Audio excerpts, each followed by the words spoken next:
Well, today we've got a variety of guests across the UK who are going to be talking about what the day means for them, starting with retired RAF aircraft technician, GB viewer, Charlie Brown, who joins us now. Very good morning, Charlie. Hello.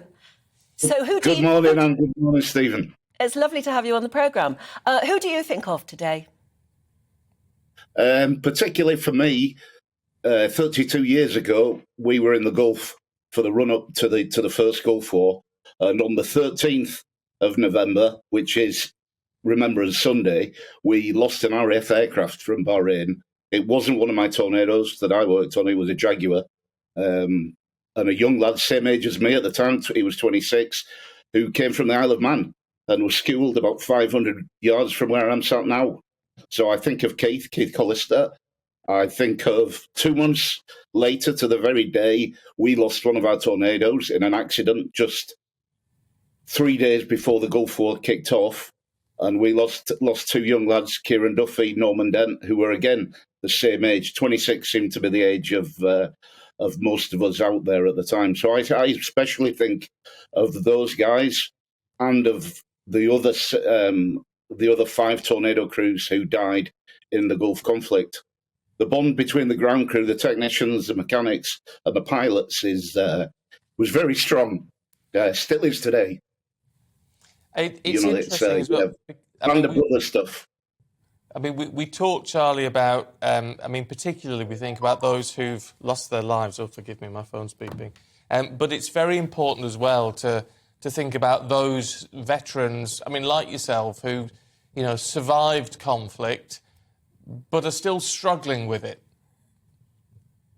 Definitely. Always, remember the dead, but don't forget the living.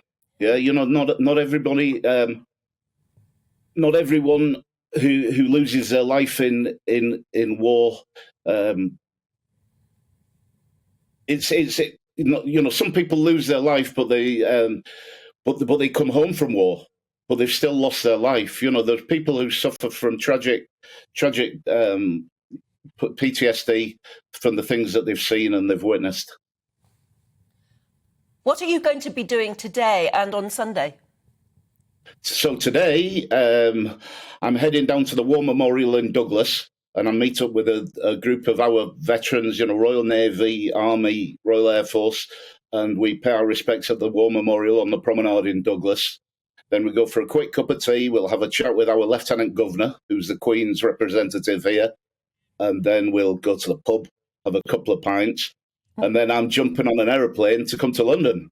And I'm going tomorrow, I'm going to the Royal British Legion Festival of Remembrance at the Royal Albert Hall. Oh. And then on Sunday, I'm marching at the Cenotaph. Excellent. And how important is it for you that people, ordinary people, and I know most people across the UK do it, but how important is it when you see people with their poppies on, showing their support, I guess, is the best way of describing it. Yeah, for me, I always think it's really important to remember that this isn't something that glorifies war. This is, the human race is very poor at remembering this. We seem to have to relearn the lessons over and over again as the situation in Ukraine is shown at the moment. We're very poor at learning these lessons. I sometimes think that people, and I'm not having a go at young people or younger people, I sometimes think that we should, people should go, rather than go to Disneyland or somewhere like that, you should go to see Auschwitz, Birkenau or Bergen-Belsen, or go to the battlefields or the cemeteries in Belgium and France to see the horrific things that man does to his fellow man. Yeah, we need reminding every so often, don't we?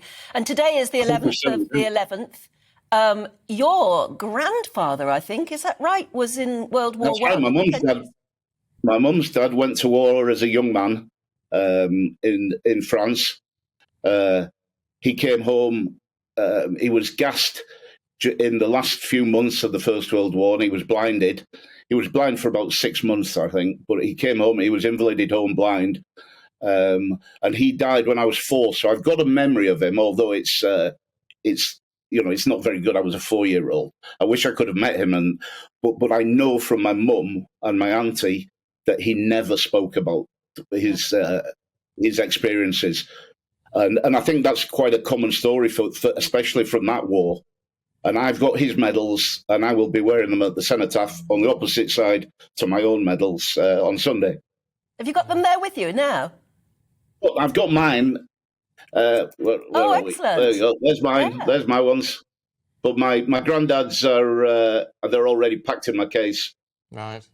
Beautifully mounted, if I may say so. Nicely done. Thank you very much. Look, really good to see you, Charlie. Thank you very much indeed. Nice today. well, thanks for having me on the show. Enjoy the Festival of Remembrance. Oh, it'll be. I'm so looking forward to it. Stunning. It will be so. My husband is taking part in that, actually. Oh, brilliant.